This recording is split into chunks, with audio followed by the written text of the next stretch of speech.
discuss our Lord and Savior Minarchy.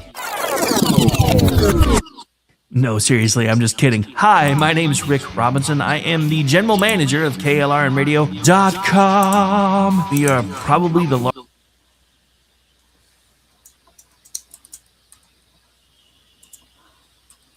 I hate when it does that. That's not what I told it to do.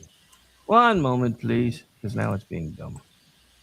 I may be about to just move on without it because it's not doing anything. Hello, friends. Do you have a moment so that we may discuss our Lord and Savior Minarchy? No, seriously, I'm just kidding. Hi, my name's Rick Robinson. I am the general manager of KLRNradio.com. We are probably the largest independent podcast network that you've never heard of. We have a little bit of everything, and by that, what I mean to tell you is we have news, pop culture, special events, conspiratainment, true crime, mental health shows, drama productions, and pretty much everything in between. So if you're looking for a new podcast home to grab a little bit of everything that you love all in one place, come check us out. You can find us on X under @KLRNradio. You can find us on our Rumble and our YouTube channels under the same names. You can also find us at KLRNradio.com and pretty much every podcast catcher known to man. So again, feel free to come check us out anytime you like at KLRNradio.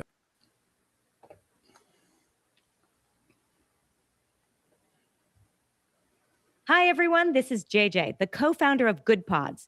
If you haven't heard of it yet, Good Pods is like Goodreads or Instagram, but for podcasts. It's new, it's social, it's different, and it's growing really fast. There are more than 2 million podcasts, and we know that it is impossible to figure out what to listen to. On Good Pods, you follow your friends and podcasters to see what they like. That is the #1 way to discover new shows and episodes. You can find Good Pods on the web or download the app. Happy listening. KLRN Radio has advertising rates available. We have rates to fit almost any budget. Contact us at advertising@klrnradio.com.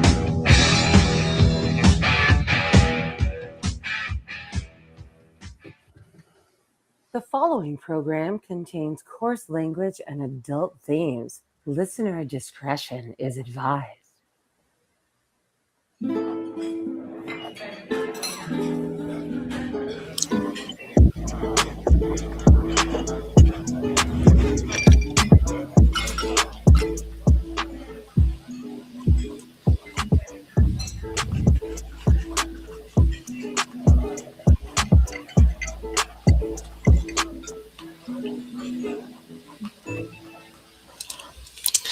And welcome everyone to another episode of the Cocktail Lounge. I am your hostess with the mostest, Aggie, and with me as always is the ever suave, affable, and quaffable co-host, Brad Slager.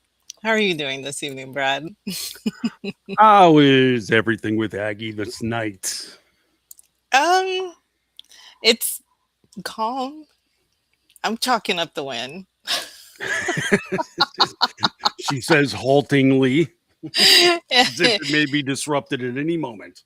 Yeah, well, it was a little hectic here today because apparently Tuesdays are the designated bitch to Aggie days. So I had phone calls from two sisters, my youngest. I talked to you too, but my mom is everybody. And they all called to complain about something. Luckily, it wasn't me.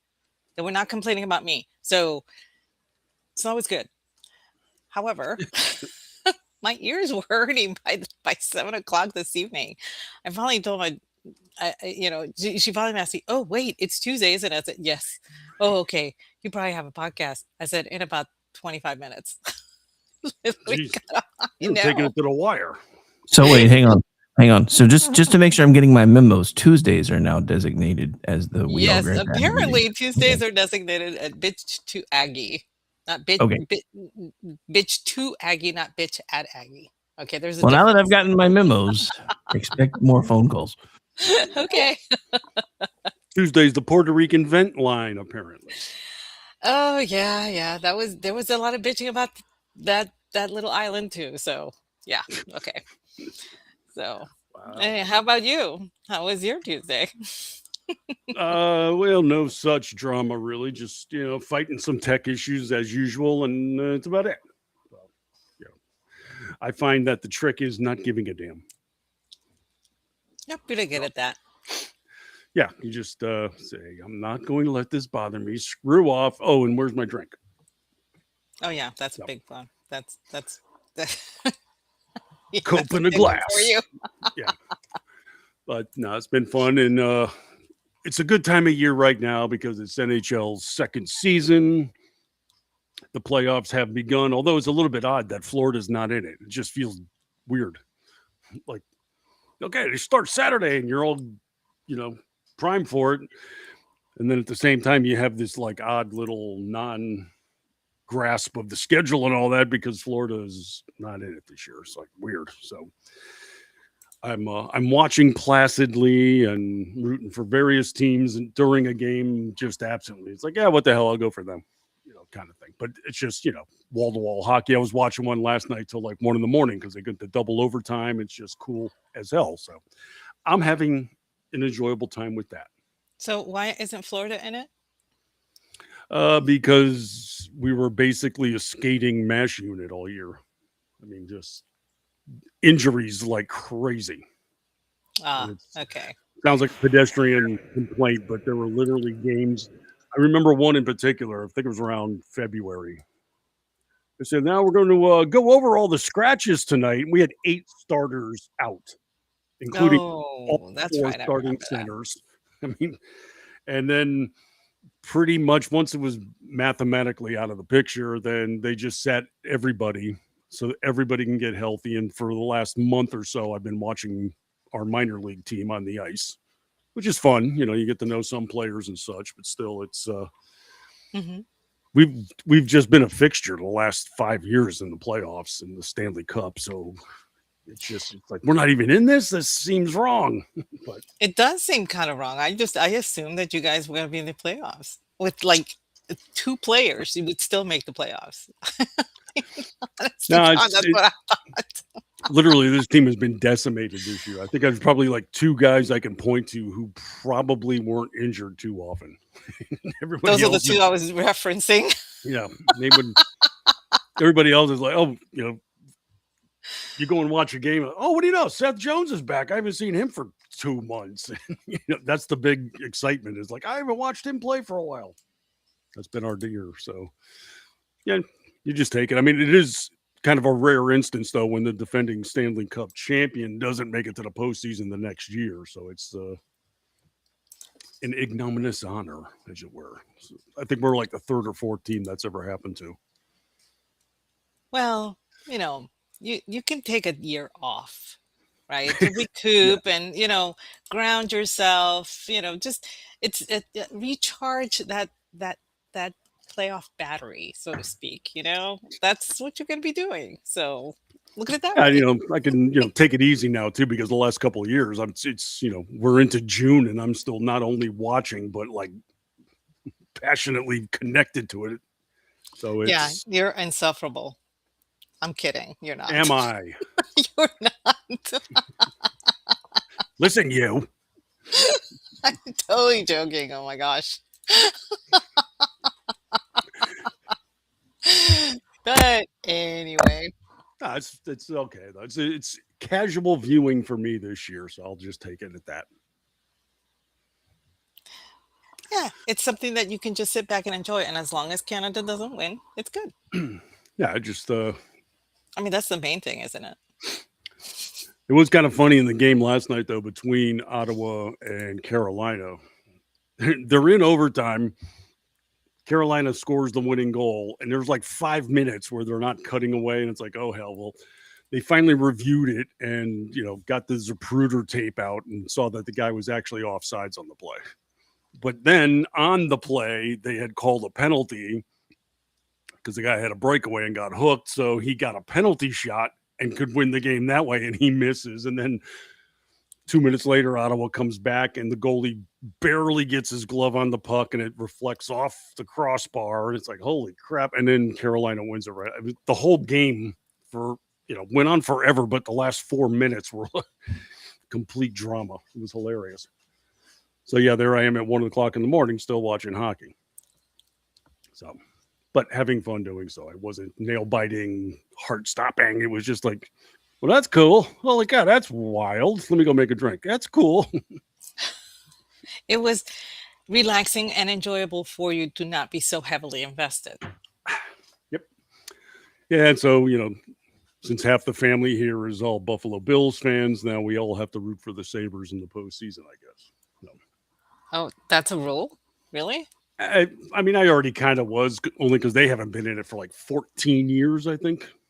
Oh, yeah. So yeah, it's like, okay, well, let's pull for the true underdog, and then they're all over here tonight for dinner, and the game starts, and there's Josh Allen banging the drum, getting the game started, and whole crowd erupts, and then he grabs a beer and slugs it down. It's like, okay, there we go. So I can get on board with this.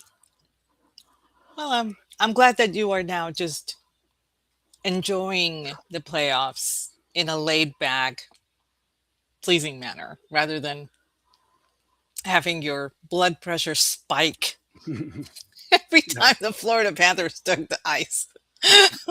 Well, when this time of year too, you actually get me for the full episode as opposed to me, looking over my shoulder during the show and be like, go ahead. You son of a bitch. Yeah, it's true. It's really funny because we could always tell when you were like totally not paying attention when you were like watching the show, the game. Oh, and you see that, the congressional record, once they do, you son of a bitch, they need to come back and actually do a performance review. I'm professional. I can do this. But I have been rather active though. It's been a busy weekend on my end of things. Mm-hmm. Thanks, The Atlantic. Well, that has been a very interesting turn of events. Oh, those idiots. I swear. I mean, this has been. I almost feel bad because it's times like this where I it's do like, not. you make my job too easy. And so I just sit there and I'm just taking notes all weekend. Like, so, well, that's on. Like Monday, I was full. Okay, that's done. And that's when I got up, it was pretty much my schedule was filled already because of these idiots. One of the things that pleases me the most about this thing is that Patel warned them and followed through with his threat. And I'm very happy about that.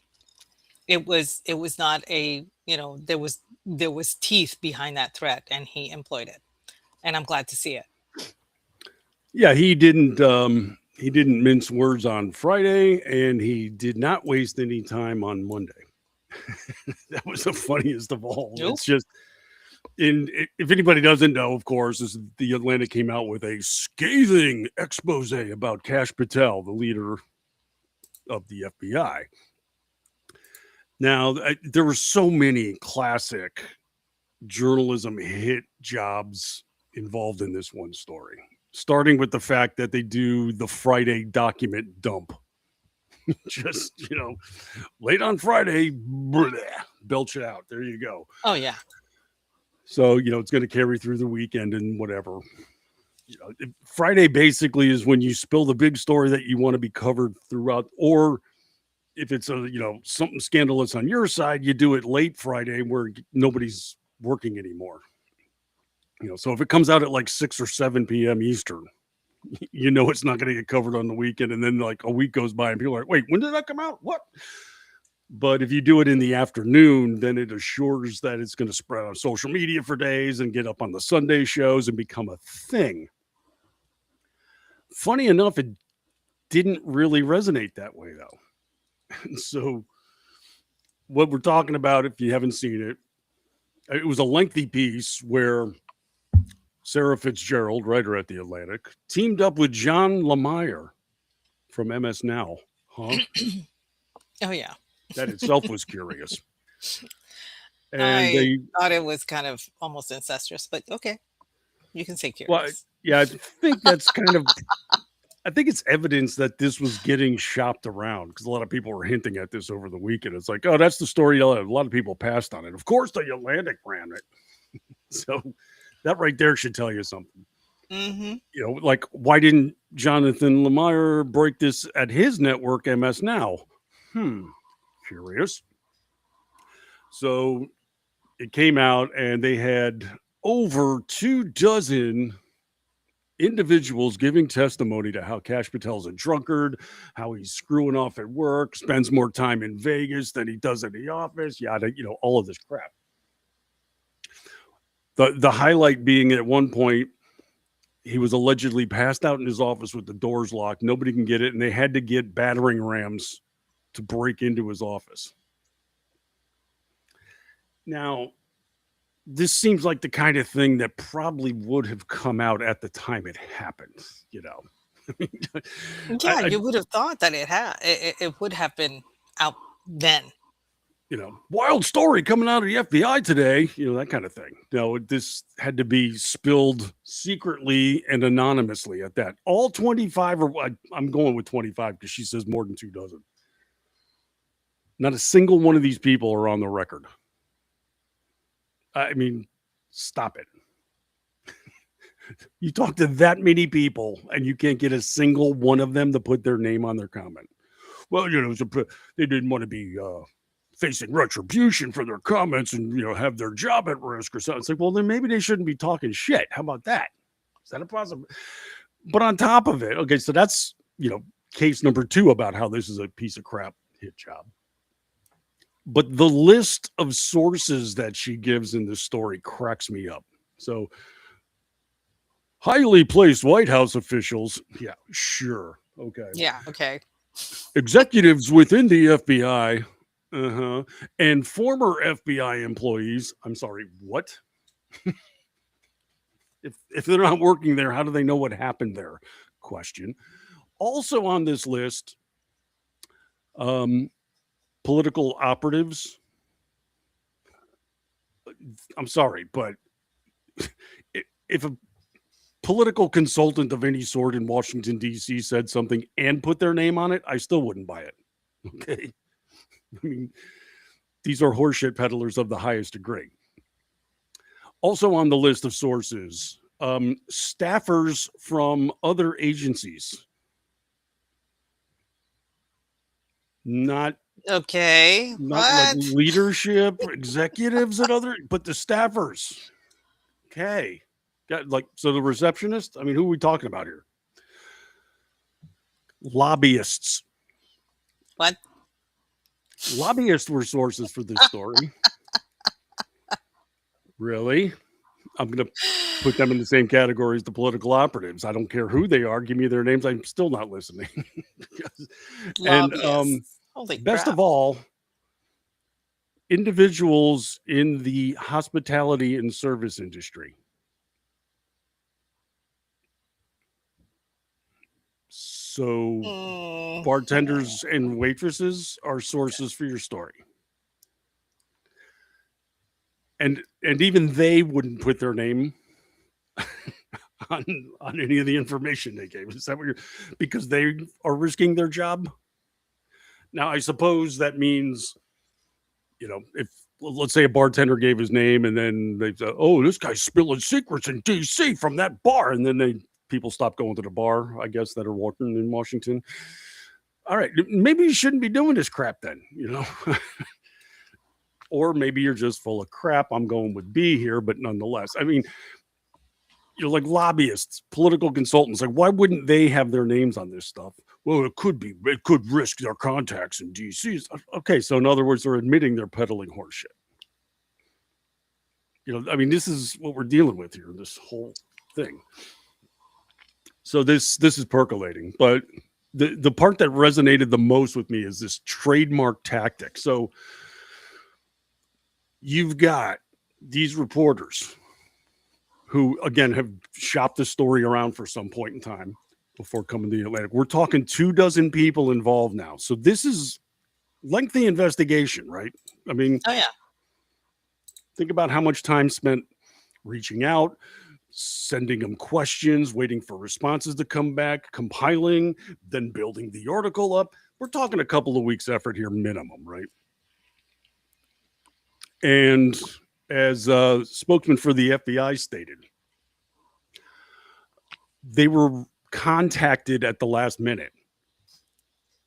Despite the fact that Kash Patel is the focus of the story involving his efforts at the FBI, Sarah Fitzpatrick didn't reach out to him or the FBI until about 2 hours before publication on Friday. Giving them like basically a very, very tiny window with which to gather up everything that we're going to report, look at all of the sources, do everything, and then make a rebuttal. And I'm like, you call it the deadline gambit? Is that what you call it? Yeah. Yeah, I do that in my column. Perfect. Yeah, that is the perfect descriptor for this, because that's exactly what they do. They wait until the very last minute to send it, and then they don't give you enough time to do your rebuttal or anything. Well, apparently it was enough time for Patel to do something and warn them. Yeah, it's, I mean, just imagine that you've got, they dump 2,000 words on you with dozens of contacts that are making these claims, and they want you to respond. You care to comment? How about a little time, huh? And I think, I don't know if it's his lawyer or the spokesperson, one of them had actually responded, was like, listen, reading through this, don't run it. This is crap. Give us time to go through it and respond. Nope. Publish it at, I don't know, like 3 o'clock. They went in there. Whatever. I mean, they jumped it, and it was almost as if we dare you to actually take action. And I'm like, y'all have no idea. And the lawyer even said, listen, don't do this. And when they said they're still going to, that's when they, threw the letter together. They gave him a 3-page, wasn't cease and desist, but hey, here's all the bull crap in your story. We're responding. And if you print any of this stuff, we're suing. That's basically what they told him. So they ran with it. And again, this was I think 2 o'clock or 3 o'clock on Friday is when they published. And Monday morning, the suit was taken to court by Kash Patel. I mean, it was just like bang. I think it was might have been just after 10 Eastern.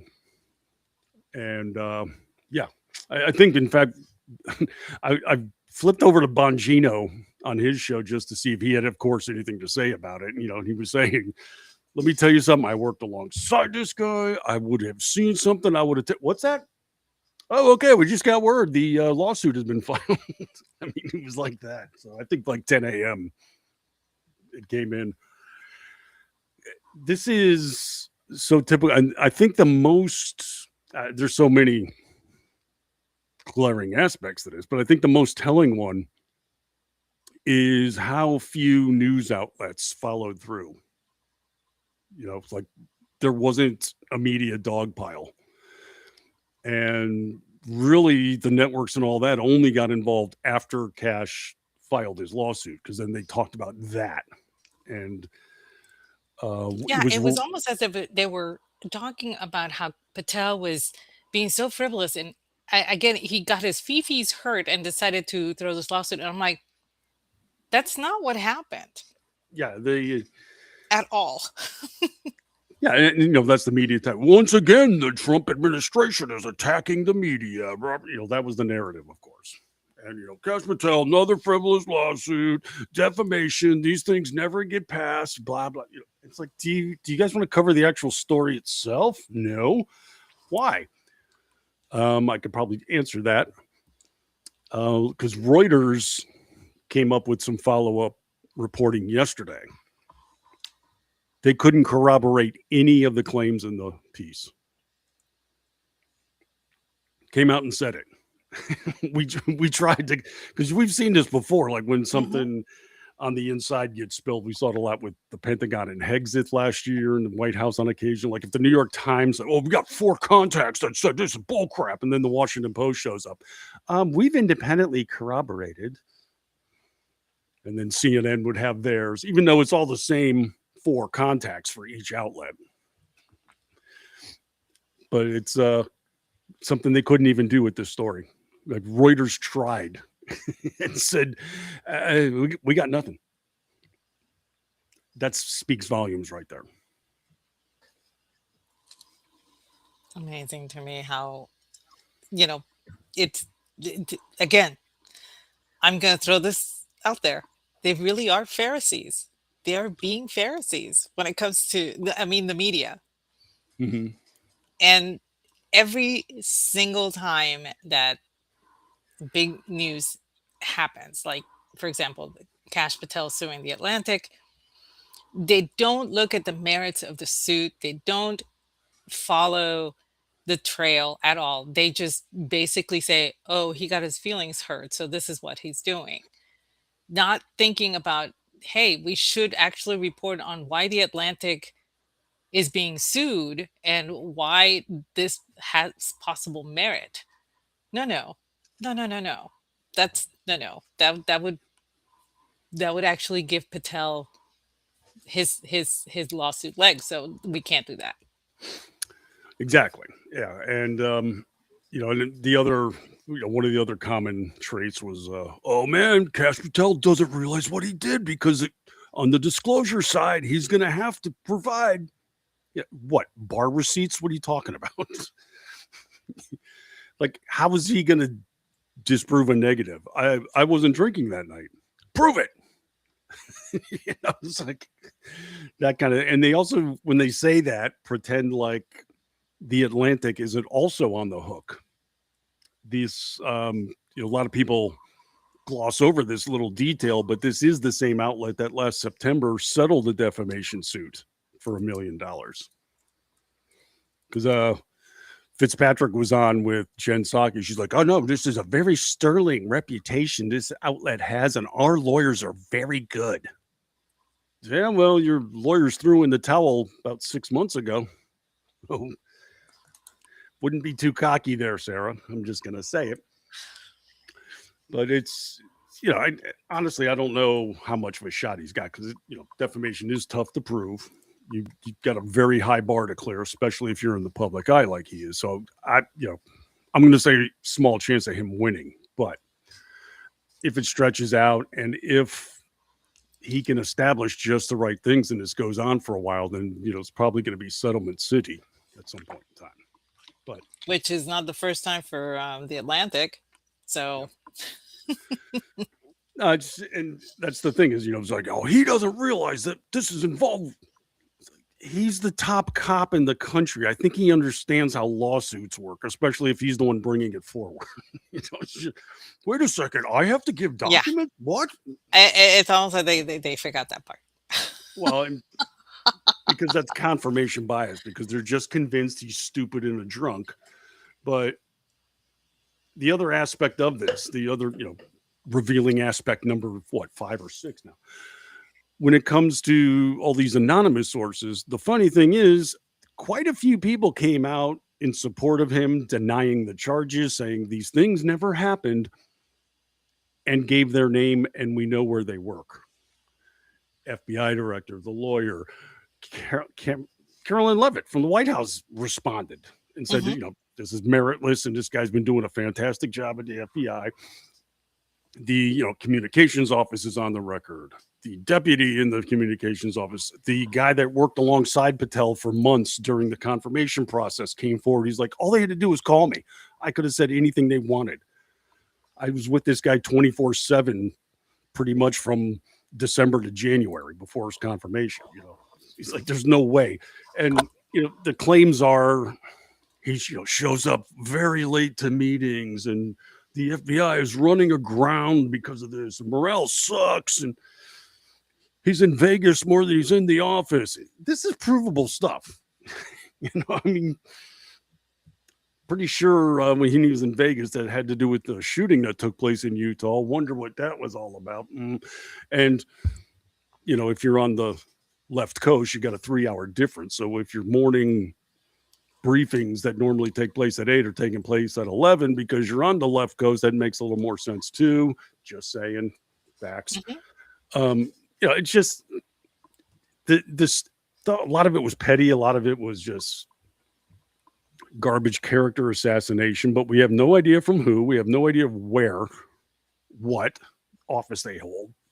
And No, I think this is, and honestly, I've never, when he's always been professional. I don't recall anybody in the administration actually saying having issues with his professionalism at any time. And I think this may stem from the time that he had been invited to the locker room during the Olympics and he was drinking with the entire USA team. And I honestly, I think that's where it came from. I don't, because everybody attacked him for that. Nobody actually cheered on the USA team. They found that to attack and forgot all about the victory that we had just scored, for lack of a better term. So I do think that I've been looking at the times where he has been in a social location. He has been with people representing the U.S., representing the Trump administration, representing, the FBI.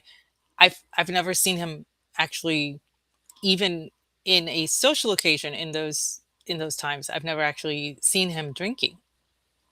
There are no photographs of him doing so. There's no, even into social occasions. And what I mean by social occasions, having the dinners and all that stuff, and standing around the cocktail hour or whatever. I've never seen. The only time I actually saw him drinking was during that um, locker room celebration. yeah, he had a beer, Yes. but, and again, you would think that if his exploits are this extensive, if he's this renowned, everybody knows where the phone videos, like Yes. who's Everybody where has are a they smartphone. they're going to shoot him in a nightclub hammered at 2 a.m, or dancing like a fool, or falling asleep on a bar top, or I mean, you would think something like that would emerge, but no, haven't seen that either. Yeah, his office is not a skiff, y'all. Everybody can walk in there with a smartphone. This is what I don't understand. It's just like, I mean, where's the video proof? Everybody at this point in our technological life, we do have the wherewithal to video record almost everything. And social media has actually incentivized that, because people thrive on the clicks, thrive on the likes, thrive on the being the first to actually post something online that can go viral.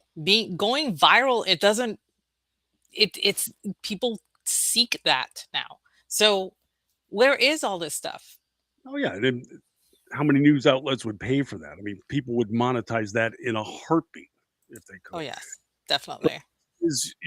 What's taking place here is something that took place with Pete Hegseth when he was being confirmed, and that is putting the priority over the anonymous sourcing and completely diminishing the people going on the official record and saying otherwise. Because if you look at it this way, the ones going on the record are taking the big risk. Because again, these people are not giving their name because, oh, that could be a threat to their career. It's like, okay. On the other side, these people are going on the record and say this stuff never happened. And if it comes to be exposed that it did happen, now they're on the hook. So I put a little more credence into this, and I had to laugh.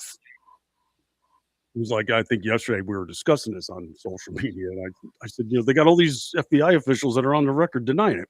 I don't believe FBI officials. Okay, so you believe the anonymous sources? Yeah, they have nothing to lose. Okay, great. Half of them are FBI officials, according to Fitzpatrick. So now what are you going to do? If you've got two sets of FBI officials, doesn't it stand to reason the ones going on the record are kind of weighted a little above the others? But no. And this is, they just want to believe the rumors. And Hegseth, during the hearing times, this is who was that? NBC, I think, that put it out. We spoke to 10 people familiar with Pete Hegseth at Fox News, many of them former employees who contacted us and told us he drank all the time. It's like, wait, former employees? They're not even at Fox News. Yeah, but they wanted to keep their names quiet, professional. Why? They're not at Fox anymore. What risk are they taking if they're not even there now? And they're saying Pete Higgs was a drunk. So they had 10 people anonymously saying this. Meanwhile, all the people that work with him at Fox on the air and otherwise were saying this is a load of crap. I'm with the guy every day. He was never hammered. He was never late once for a show. Never hungover. Total professional. Yeah, but we got 10 people that say he was a drunk. Who are they? Can't say. Got it. Can't tell you. They're all, anonymous sources. I'm like, yeah, that's not going to cut it for me, because if these people, keep it in mind, they're not even, the Whistleblower Act is not even being brought up here. They're just anonymous sources, right? And if this were true, because this is what they're accusing Patel of is very grave, and it can damage national security, and it can damage the integrity of the office that he is serving. Whistleblowers would be coming out, putting their names on it, and being protected by the Whistleblower Act. That does rise to this. So why aren't they coming out? I had some people yesterday saying, "Oh, you just want to expose whistleblowers." Look, these aren't whistleblowers, because we don't know who they are and we don't know what their position. A whistleblower is only valid if you know where they're coming from, even if they have to be anonymous. Maybe they're But giving that's why the testimony. act exists, right? To protect them from any liability and from any, Right. Retaliation. It does, sure. But even if if they want to remain anonymous to a degree, they would still testify, say, to Congress. Behind closed doors, their names will be redacted. But Congress would have to establish at least who they are and what position they have in order for their testimony to have any validity. We don't even have all they have here is like people at the FBI. Great. What do they do? Can't say. Can't or won't.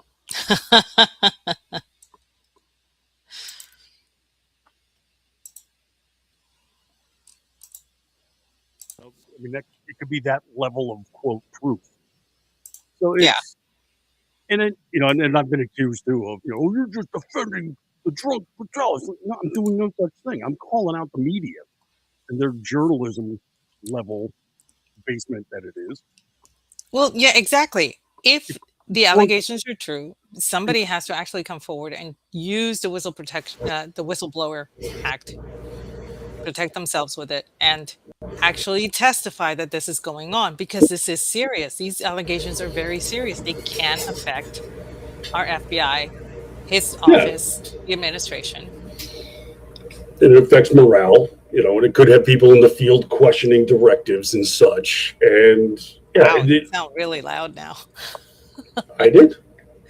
Yeah, is your mic working? Like, is it plugged in or? Yeah, lights on, everything's good. I haven't even moved. I'm still at the same position. Should I lean back? I don't know. It sounds like there's like a laundry going on in the back. I have no idea. Go on. Yeah, that was the whole thing. I said, if he's drunk on the job and you established this as a fact, why would I defend that? There's, it's kind of indefensible, really. But there's, I'm saying this isn't proof. This doesn't hold up. This doesn't work. No, and like I said, if indeed this is true, this is something that's very serious, and somebody needs to come forward and actually, testify that this is true.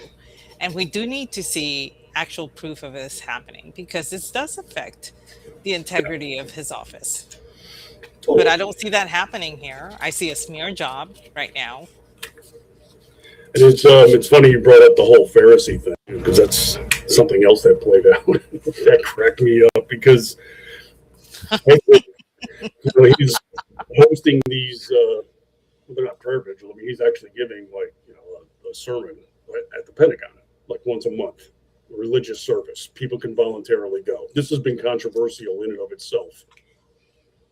People voluntarily going to a service. But, yes.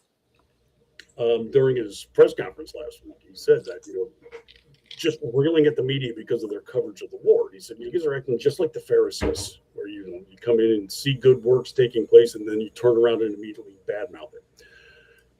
Oh my God, he called himself Jesus, or what's he comparing us to? And it's like, no, he's saying the press is acting this way towards the military.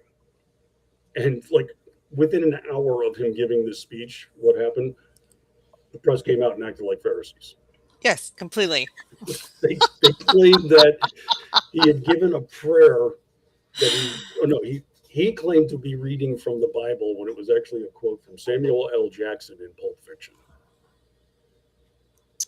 Yeah, and I was just like, okay, that's not what happened, but all right. Who's too stupid to realize it? You It's like, basically just proved them right. so you're saying he was leaping through? Like, how do you open the Bible and mistake it, or somebody fed this to him and we didn't even read the Bible because he wasn't reading it? He was saying a prayer that the military uses in the field, and he explained it as such. In fact, did so 3 times. I had people yelling at me, "You're too stupid, go watch the video." And it's like, I've got the video in front of me, it's a minute long, watch it. He says 3 times, this is a prayer they use right before they go out. They say this prayer, this is a prayer. I mean, he kept saying it. He's like, it's partly based on Ezekiel, it's partly based on that, but he wasn't quoting the Bible. And says it right there. And so they actually did the very thing that he said they do, and they were just like, how dare he? I think the media is more upset about the fact that the moniker is more apt than they care to admit, because it does expose the media. Now everybody looks to see, let's see if they're going to be kind of like the Pharisees now. Every time they decide to report on something, now people will compare them to this. And the Pharisees were not exactly good guys. So yeah, that actually, I think it makes, if it didn't have any merit, the media would just dismiss it, thinking it's no big deal, it's nothing. But it does have merit, and this is why they're so upset about it. This is why they were so angry about that moniker.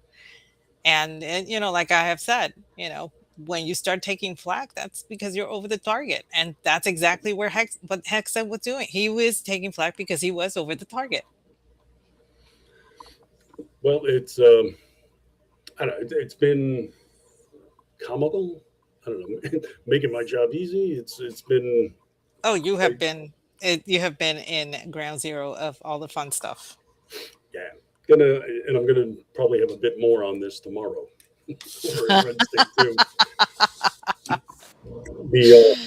I'm just cracking up at those coming out in defense. Oh, this is just solid reporting, and the Atlantic is just just an erstwhile publication, top on a heap when it comes to journalism. Really? Well, I'm waiting to see what happens when. I mean, this made news today. It was over on Salem Media, talking about Alan Dershowitz and how he has actually switched from Democrat to Republican. And it's very important to make the distinction, because a lot of people say, I'm just leaving the Democrat Party and I'm becoming independent, when you're actually watering down your assignation, for lack of a better term.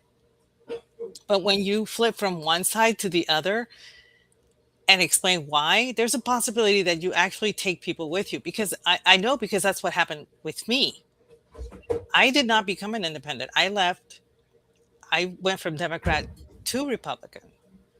And I took several members of my family with me when I explained why, when I explained how this was no longer working for me. And this is how this was, different from when we were younger, different from when we were, living in Puerto Rico and all this stuff. And I was explaining to them, and, I woke up several people in my family and they became Republican. If I had remained independent, they would not have felt the need to leave the Democrat Party. They would have just said, well, she's just confused right now. She'll probably still vote Democrat, whatever, la la la la, and just leave it at that, which I have witnessed before with people who have left either the Republican or the Democrat Party and become independent. I have seen people say, well, you'll probably still caucus with one or the other. But when you leave one for the other, it's a little bit more intense. It's a little bit more serious. So I'm waiting to see what the media starts saying about Alan Dershowitz. So I'm sure he'll be attacked. I'm sure he'll be attacked. Because this is a man who is very well known for his intelligence. He is a constitutional lawyer. He has very, very famous cases and won. As a matter of fact, I'm sure everybody remembers the movie Reversal of Fortune was based on the Klaus von Bülow case that he defended and won, which people were like, I can't believe that happened. But yeah, he's a very good lawyer.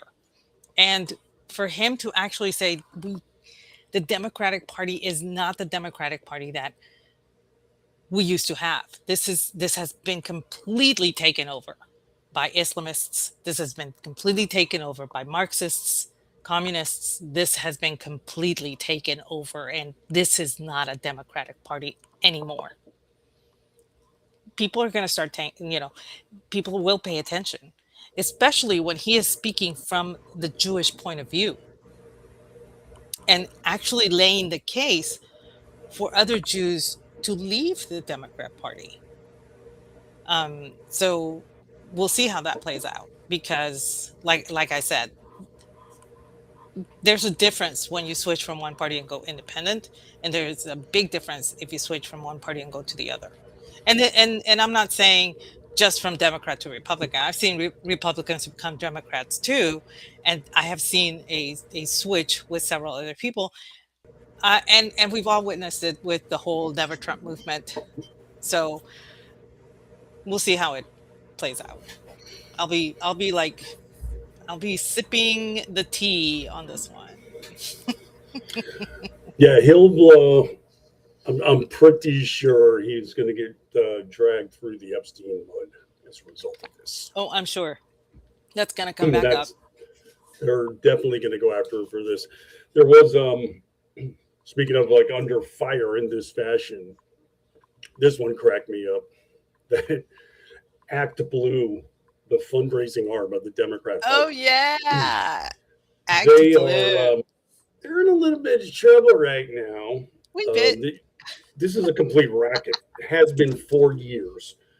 I don't know the exact time frame it's been in existence, but they have literally counted donations probably over 15 years, 20 years.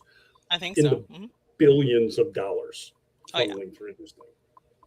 And it's so pervasive, in fact, that there's a number of times where, charitable pleas will go out, help this family or relief efforts, for natural disasters or something. And you can donate here. Just go through Act Blue. It's like, wait, if I'm giving to the Red Cross, why do I have to go to Act Blue to give Red Cross money? But they do this because I think they get a cut if it, passes through, but they also get your information. So they can reach out to you and contact you regarding elections and such. Oh, I see. But Act Blue is coming under fire because it's been found that they've been taking a significant amount of donations from overseas interests. Huh? What's that? Yeah, Ken Paxton is having a field day with this one. The people that are, love to say that Donald Trump is in the back pocket of Putin and other foreign interests and what's going on. Yeah, how about that? And they're collecting money from Qatar and other things. It's like, well, I'm sorry, what? Congress is conducting hearings now, and they're subpoenaing people from Act Blue who are refusing to talk. So as of right now, I don't know what the final tally is after today, but this afternoon, the number was just about 150 people who have testified have pled the fifth from Act Blue. Yeah. Yeah, Ken Damn. Paxton actually filed suit here in the state of Texas against Act Blue. Ken, I will say this: Ken Paxton has been on fire lately here in Texas, and I think it's due to the fact that he is in a very heated race against um, what's his name, Ugh, John Cornyn. Hmm. Because yeah, we would rather have Ken Paxton as a senator than John Cornyn, because John Cornyn is pretty much where I know at this point. And I think Ken Paxton is actually trying to pad his resume, and everything. But the thing is, all of the cases that he has been bringing forth as Attorney General here in the state of Texas have a lot of merit and have standing. So it's not like they're frivolous. And one of them is this Act Blue case. So everybody here in Texas is viewing this because there are certain Democrats that are not happy about Act Blue either.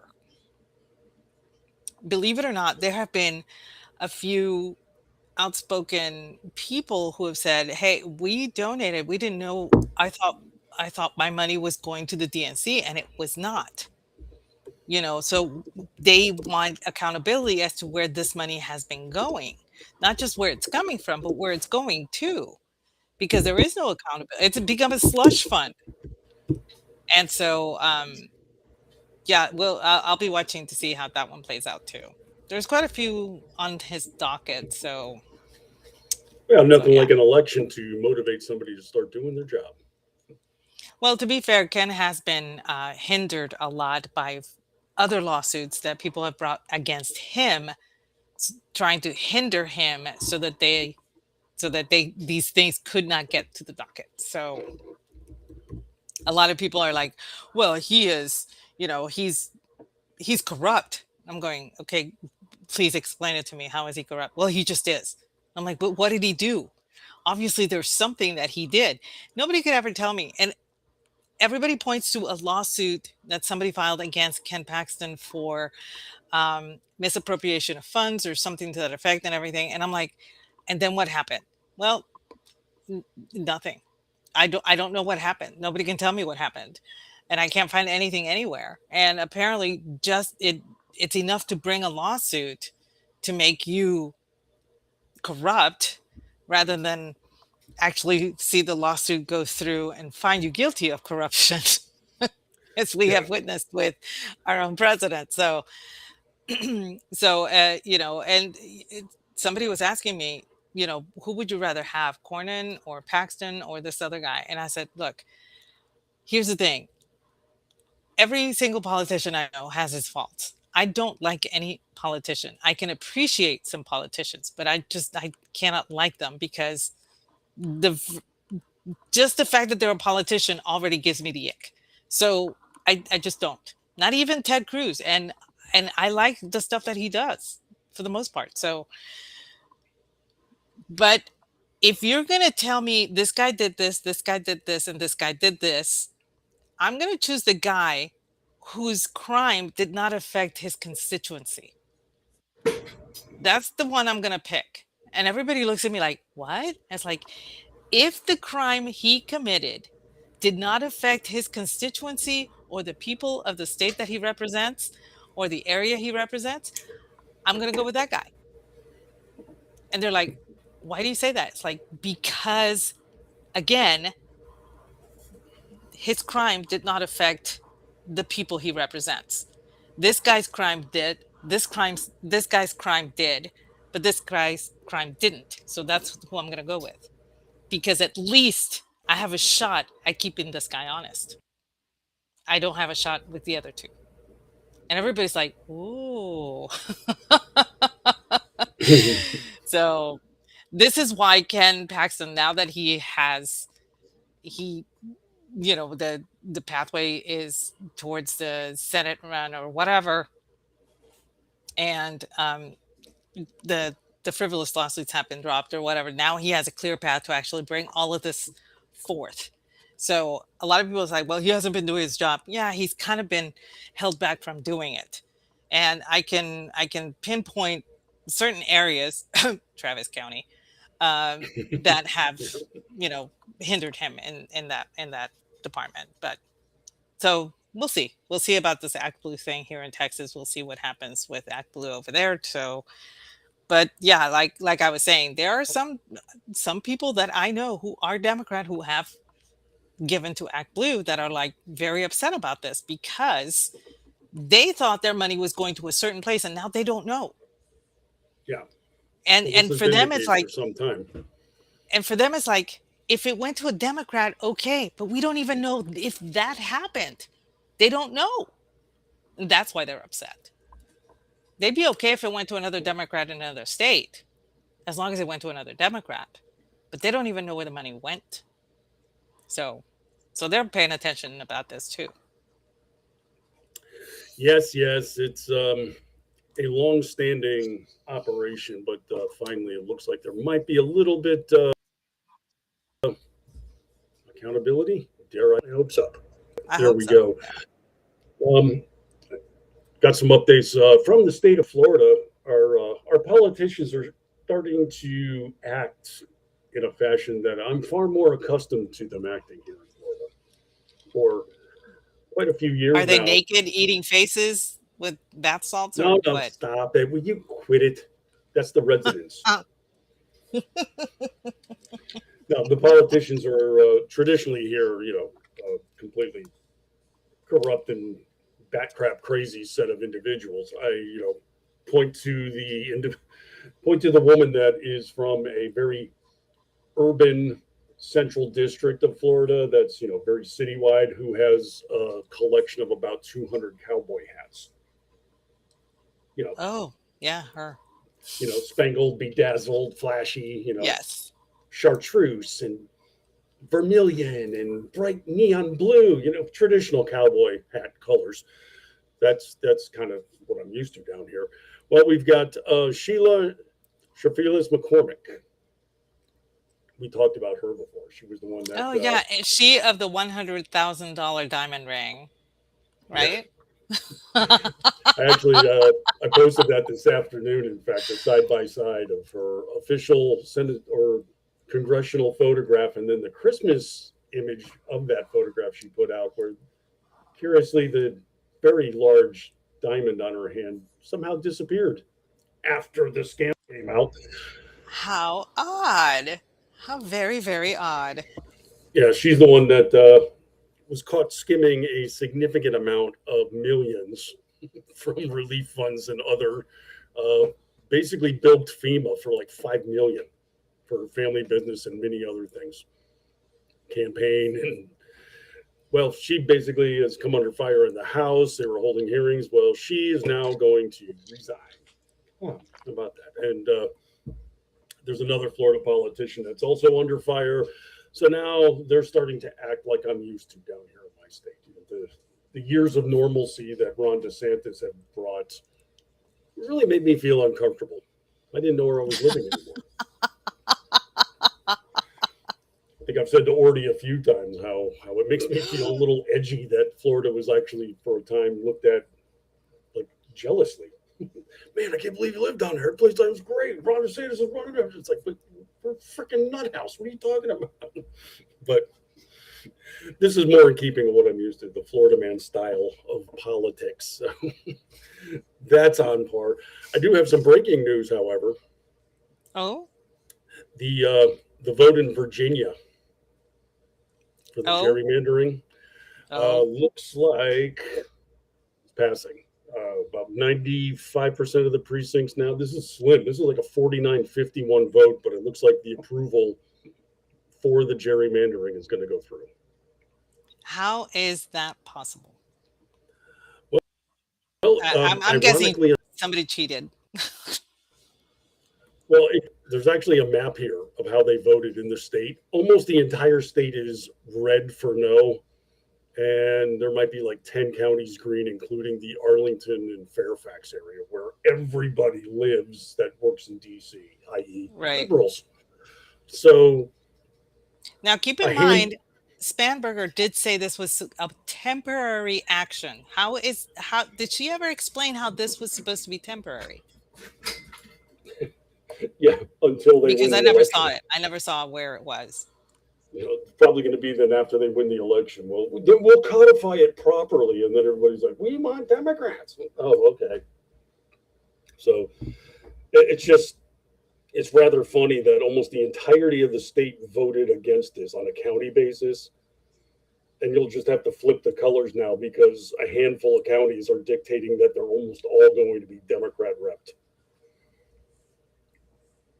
And this is also the same Spanberger who has announced now that her delegates in the general election will not be apportioned based on the voters.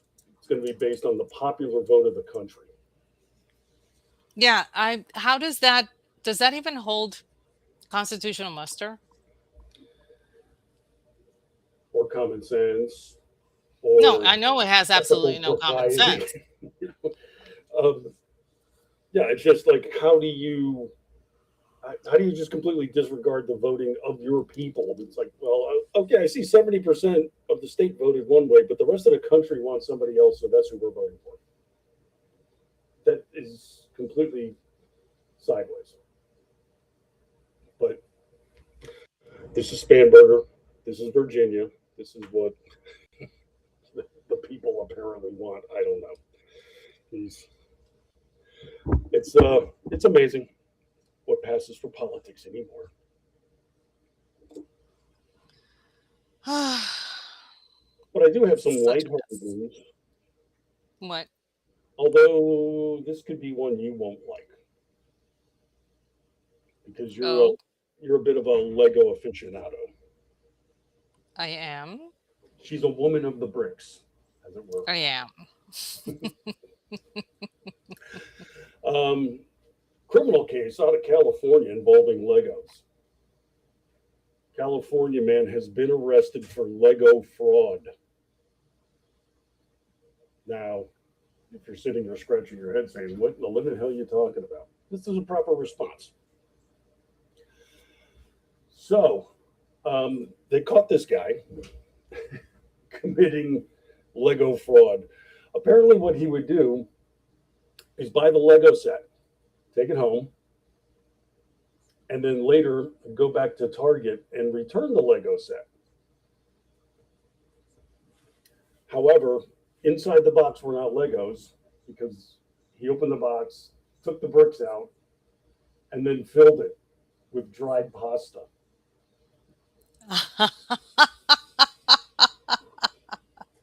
And brought it back to get his money from Target. This proved a rather effective scam on his part. 70 times he has done this. Amazing. I don't encourage criminal acts, far be it from me to, do such, but I'm kind of impressed. It's just, there's a little bit of an ingenious aspect to this, because even the cops said that, once this was discovered, like, people would buy the set and they're like, why the hell do I have dried rigatoni? This is supposed to be a Star Wars trooper. Rigatoni. The cops would say, yeah, it even sounded like Legos were in the box. So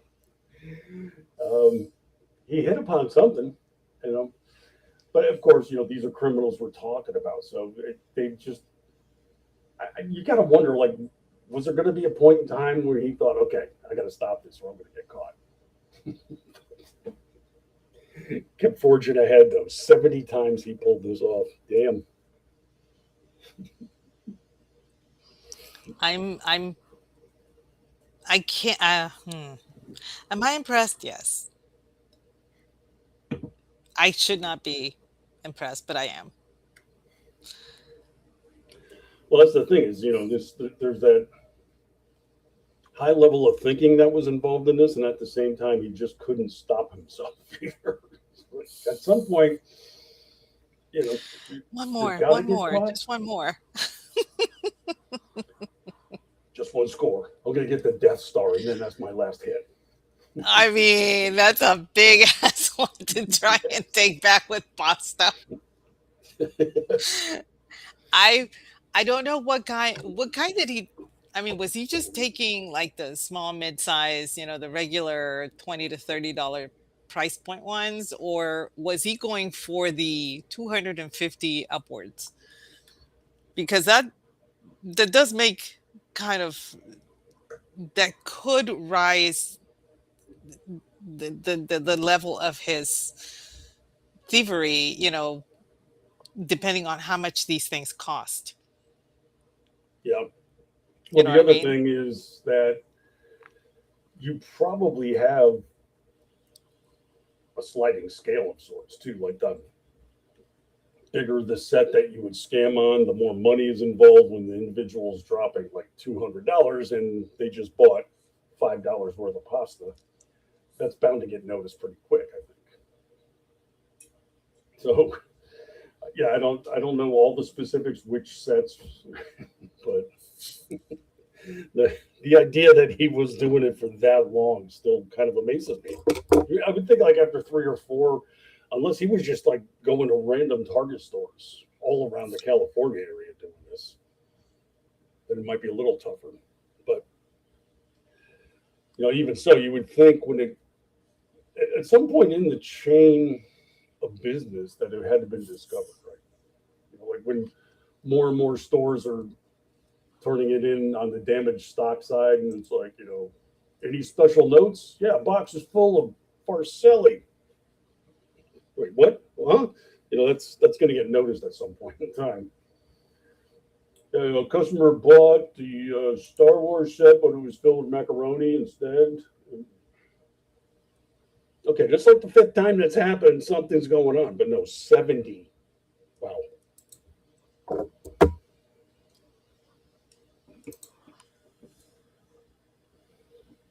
Well, I gotta say, like I said, I kind of it took a lot of chutzpah to do.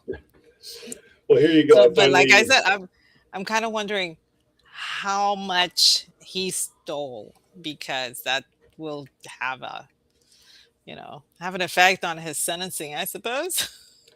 I've got a figure. They're estimating that he did steal about $34,000 worth of Lego sets. So Oh my gosh. this That points to your theory now, because if you divide that by 70, you're at about the $500 mark. so he was pilfering the high cost ones. Dang. That's a lot of pasta, man. Yeah, I bet he was buying the when it was on sale. It was buy one get one free. The combo loco at HEB, whatever. I don't know. Right now, my local grocery store has the Skinner pasta 10 for $10. I'm sure that's what he was doing. well, I I am found very sure he was doing something like that. I did get another report here. So, yeah, okay, this one's by CBS now. In addition to the thefts at the Target stores in several counties in California, the guy allegedly replaced the pieces of pasta for returns in stores in Texas, Tennessee, Florida, and New Jersey. So this guy was getting around. Huh. Oh, so he was traveling while he was doing this too. Yes, no. So he Um, he had this all planned out. Wow. So they found, of course, a bunch of Legos in his home when they booked him. And these were definitely the sets that were consistent with what he was purchasing and then returning. Star Wars sets, Marvel sets, which have a very high value on the secondary market. Oh, wow. I mean, it's really funny because I have some sets here that are still in boxes. Don't you dare throw shade at me. I'm still working on the one you gave me. I was just about to. That one has been open and I'm still working on it, but I need to go find it because it's in the far shed. Okay. But no, I have other sets that I Make it. purchased. You will soon. What? What You did you gotta- say? I said, make it soon. You will. Oh, stop. I got her a Yoda, Anyway, life size, any, in fact. yes, 'cause, he was short. So, but the thing is that there was, I still have the original um, Hogwarts train. I have the original Hagrid's hut. I have the Trevi Fountain, which was an architecture one. It's still in a box because I bought two by mistake. So I built one, and then the other one's in a box. And I was planning on taking that one back to the store and replacing it with the the plaza in Venice, but I never got around to doing it. So now it's still in a box. And I'm like, maybe I should just put these on eBay There you go. with pasta. Ooh. Hell no, I would never do that to anybody. But Sounds like your villain origin story is popular. if I were to have a villain origin story, it would probably involve Legos. Not even joking. Anyway, well, it's a good stress reliever to work on Legos. But I have heard that there are people that they don't rely on Legos to relieve their stress. This is a poor segue. Okay. But apparently I heard that Gen Z is now carrying around anxiety bags. And I thought it was, at first I thought, what? What is an anxiety bag? It's just basically a little, like a little bag, a little go kit, and you put stuff in there that you feel will relieve your stress on the go. And apparently this started on TikTok.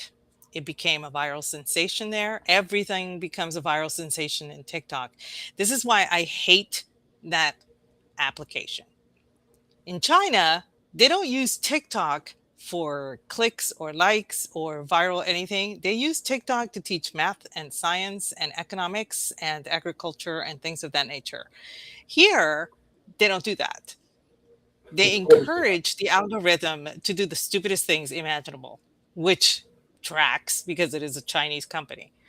So, but this went viral, and it's a little, all it is, it's a little pouch, usually has a zipper or a button or whatever, and you put things in it that you feel will relieve your stress. Some people put candy, which, I'm sorry, candy's a great stress reliever, but you don't need to put it in an anxiety bag. Just put it in your purse or your back pocket, whatever. It's a stress fanny pack.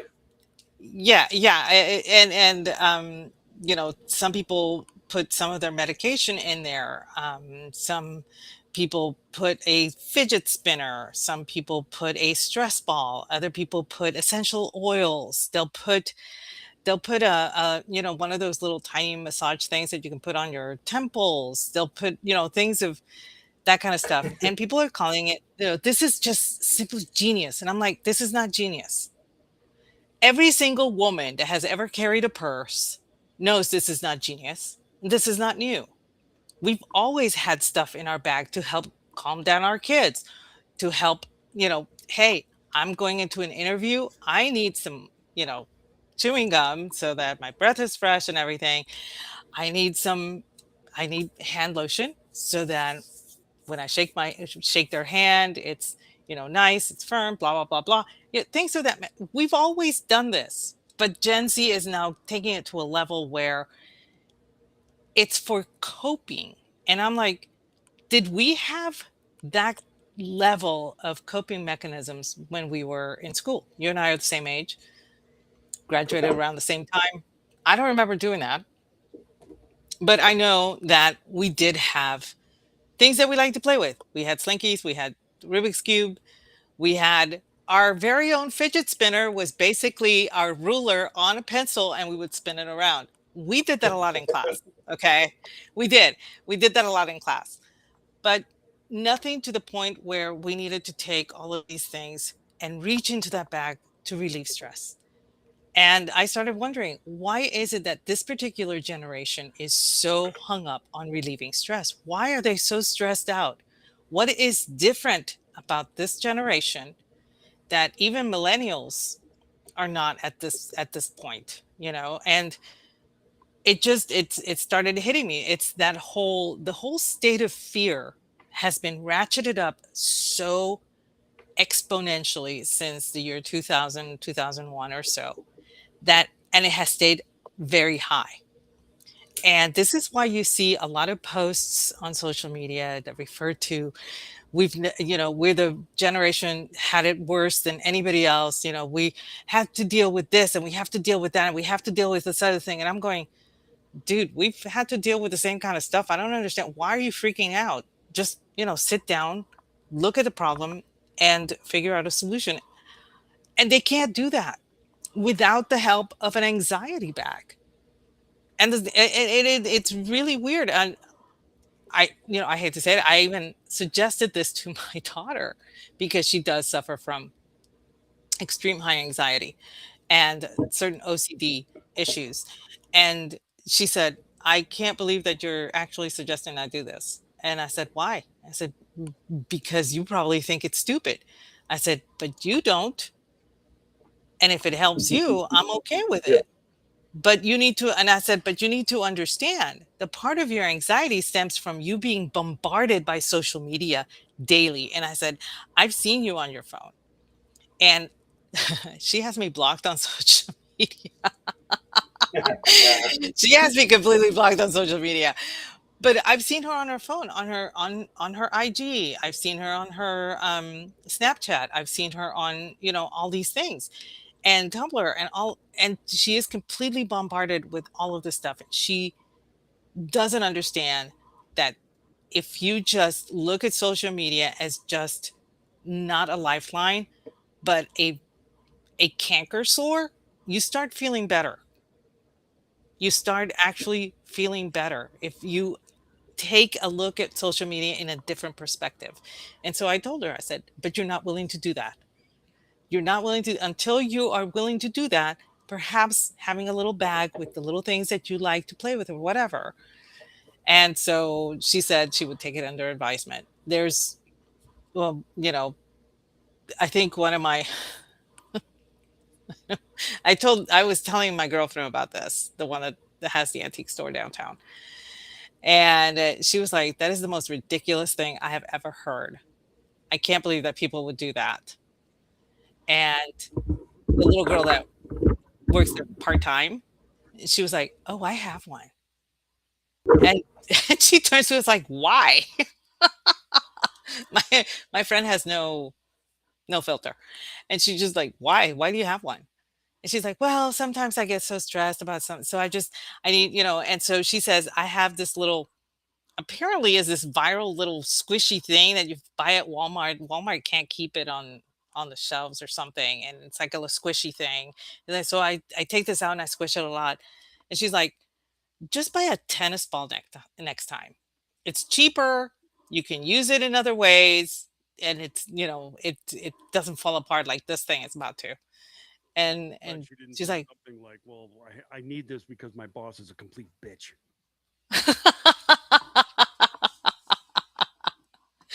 It's really strange, but I do think that this is just another crutch. This little anxiety bag thing is just another crutch. And I did tell this to my daughter. I did tell her. I've seen this in school. Like it used to be back in the day when I went to school. Pull this crap out, and the first thing that would happen is the teacher would take it, throw it in a drawer, if not the trash. Yes. But today, all this stuff is allowed in the classroom because it helps the kids to focus, and it dissipates anxiety and allows them to study better. Well, and there's this, there was one gal on this particular, it was a New York Post article or whatever, and she's holding a little bag and it says, "You need to calm down. You're being too loud." I have two words for you, and I will say them quietly. Fuck you. Okay. You don't tell me to calm down. You don't tell me that I'm being too loud. You have the issue. You remove yourself from it. And this is one of the things why this particular bag kind of rubs me the wrong way, because this bag is put forward. You're not removing yourself from the stressful situation. What you're doing is forcing others to recognize your stress and adapt to your needs. And that is a no-go for me. But this is I'm a not even sorry for generational saying thing. it. Like millennials, it used to be, I can't even. Gen Z is, I need a safe space. We're from Generation X, and our phrase was, leave me the F alone. Yeah. And this is why I'm like, fuck you. No, I'm not going to do that. You can, anyway. But yeah, so check that out. Anxiety bags. Maybe somebody in the younger generation that may need that. It may make a good gift, but don't you ever give them the bag that says you need to calm down, you're being too loud, because I will hunt you down. Anyway, we're getting close to the top of the hour, and we do have a show after us, so Yes, we do. we should start saying our good nights. Well, I do have one last story to hit really quick, but I'll fit it in. Well, hurry up. Well, we got 5 minutes, 4.5, 4. Well, you take 2 minutes to give your spiel. I do. The longer you argue, the longer it's going to take for him to fit in his story. Listen, you pipe down. I'm done. So, this comes from ABC News 5 in Cleveland. There was a elderly resident in Cuyahoga County, 91-year-old, who had submitted her name to the health wellness check list, and that is for local authorities to call the elderly residents on a regular basis, sometimes daily, make sure everything's okay, copacetic. Hopefully you're doing well, need any problem, need any help. And checked in on this 91-year-old, and she was unresponsive. Couldn't answer the phone. Reach out to the family. They tried to reach her. Same. Knock on the front door. Didn't work. Couldn't answer. Well, they do have access to the home, and local law enforcement showed up. They had the code for the garage, opened it up, got inside. We saw the body cam video, and they're like announcing, police are here, wellness check, is everything okay? And then immediately the cop radioed back to dispatch, laughing. The woman was preoccupied, didn't hear the phone, didn't hear the announcements, because she was busy playing video games and trying to beat her personal high score. You go, Granny. That is precious. That is a whole level of leave me the fuck alone. I'll get back to you. Yeah. They were going for the defibrillator, and it turned out she was on the Xbox. All righty. Okay. And with that last bit, Brad, go ahead and tell us where we can find you. Take a deep breath. I am available daily over at townhall.com. I have a media column there called Rift from the Headlines, where I dig into the variety of problems in the press on a daily basis. I'm also on the front page of Red State, where you can see my hit pieces on the Atlantic, and I should have another follow-up tomorrow there. Also, I've got a twice-weekly podcast called Liable Sources, going even further into the mainstream media problems. And you can hear me on this network. Thursday night, I'm going to be here with Paul Young from Screen Rant with bad movies on disasters in the making. Alternate Thursdays, it's me and Ordy Packard covering the entertainment realm and business, a show on the Culture Shift. And, of course, every Tuesday at 8:30 right here with the ever-effervescent Aggie Rican. Friday, we've got our special, putting on the play. The KLRN players are doing Treasure Island. We will be there. So yes. You have a big part. That's, well, thank you very much. That's Oh, you what mean a she roll? I see. I mean, okay, got it. said. Your role. Yeah. And I'm also available on Jitter. If you want to see me harassing the media and getting into fights there, you can check me out at Martini Shark. And what about you, Aggie? Where can people find more of your magnificence? You can find me at Aggie the Barkeep, 8:30 p.m. Eastern Tuesday nights doing the Cocktail Lounge with you, 8:30 p.m. Eastern Friday nights doing the He Said, She Said with Rowdy Rick.